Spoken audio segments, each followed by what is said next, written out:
Hey! Okay, yeah, it's been a little while, and I went out today. First time since February? Oh my goodness. Oh my heavens. But anyway, it's been a while since I've talked about nostalgia. I had one of you mention the Jetsons movie, and I really want to talk about it. Because while I was looking it up, it turns out that the movie was released July 6th, 1990. This movie is officially 30 years old. I am officially ancient. But actually, I didn't talk about it the day of because that's my dad's birthday, so give me some leniency here. I went and saw this movie at the drive-in. Now, for some of you that may remember back then, we had one of those cars that you would pull down the back, and you had like sleeping bags and pillows and everything, and you would bring the snacks and everything. Yeah, we did that. And this was like our big movie for the summer.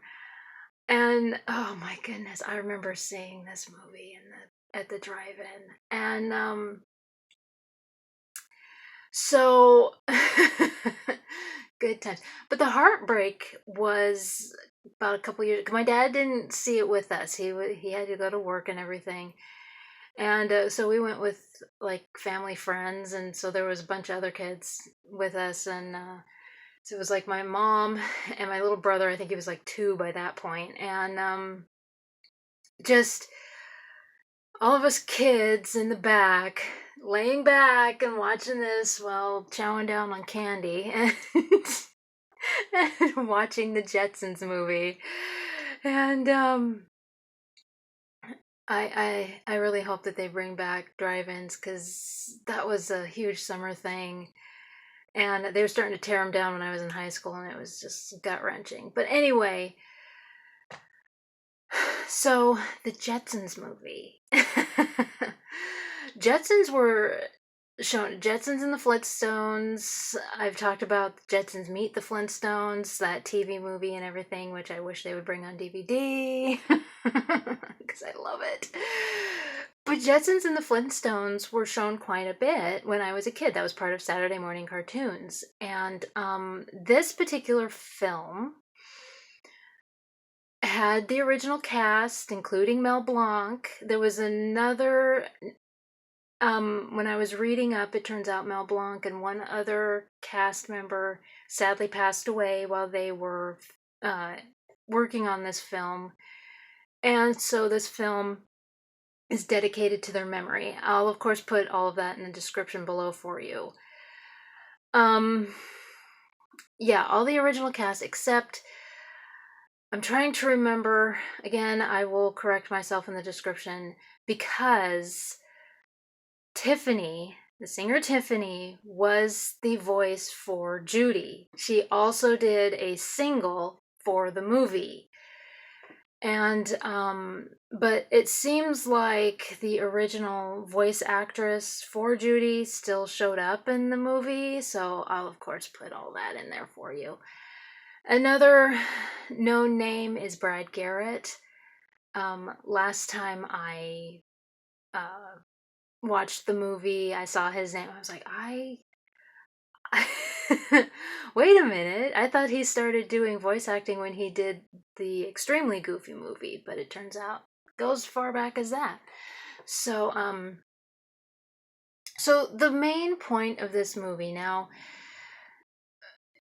the Exxon spill, of course, happened, and then a lot of animated cartoons and movies and everything were doing the eco-friendly and, save the environment and all that. This one was no different.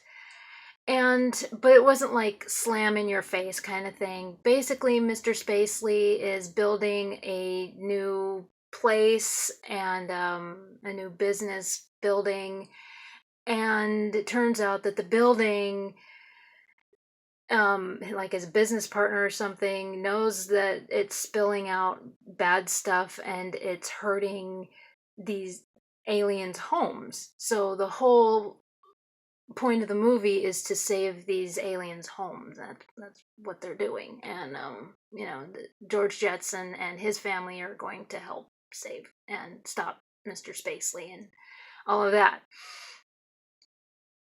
So, but yeah, and the movie did pretty well in the it went up against Dick Tracy, as we know it.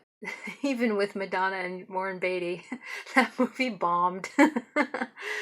Too bad. There was also I believe I saw that it was Die Hard. Like the second Die Hard, I don't remember. I'll of course have that in the description. I'll correct myself and everything. But yeah, there was a second movie, but it's not like it was pushed too far back. I think it was like number 4 or number 6. I can't remember the exact number, but I'll of course have that in the description for you. But it did pretty well. And but yeah, the big thing was that Tiffany was in this movie. And of course, during that time, all through the 80s, you were either a Debbie Gibson fan or a Tiffany fan. So to have her in this film, and the other thing was having the original cast in there, of course, Mel Blanc. Mel Blanc did voices for the Looney Tunes. He was known as the Man of 1,000 Voices and everything. So, but yeah, he and one other, I'm sorry that I can't remember him, the other actor off the top of my head, but I'll of course have all of that in the description below for you. And but those two, they sadly passed away during production, and the movie is dedicated to them. And but the interesting thing is that unlike Scooby-Doo, we've seen Scooby-Doo nonstop. I mean, they haven't stopped making Scooby-Doo, but they didn't make any more Jetsons until 2017, when they did like Jetsons and some wrestling, something or other, in 2017. So I found that interesting. I thought that they did other Jetsons, and they didn't. So this was pretty much. So that's a long stretch, and because it seems like they're always bringing back. Yeah, with Scooby-Doo, they always. I mean, they're making that other 3D animation Scooby-Doo and everything, and But anyway, so yeah, I'm actually I I have to thank you for bringing up um the Jetsons movie, and because yeah, it's officially 30 years old. I remember seeing this in the drive-in, and yeah, that was our big summer movie. And oh my gosh, yeah, this one is dedicated to Mel Blanc, and I'll of course have the other actor that it's dedicated to, and I'll put everything in the description below for you, and all of that. And Tiffany is in it. I'll see. It seems like the original voice actress was in here. She just didn't voice Judy. So, but anyway, yeah, that's the Jetsons movie.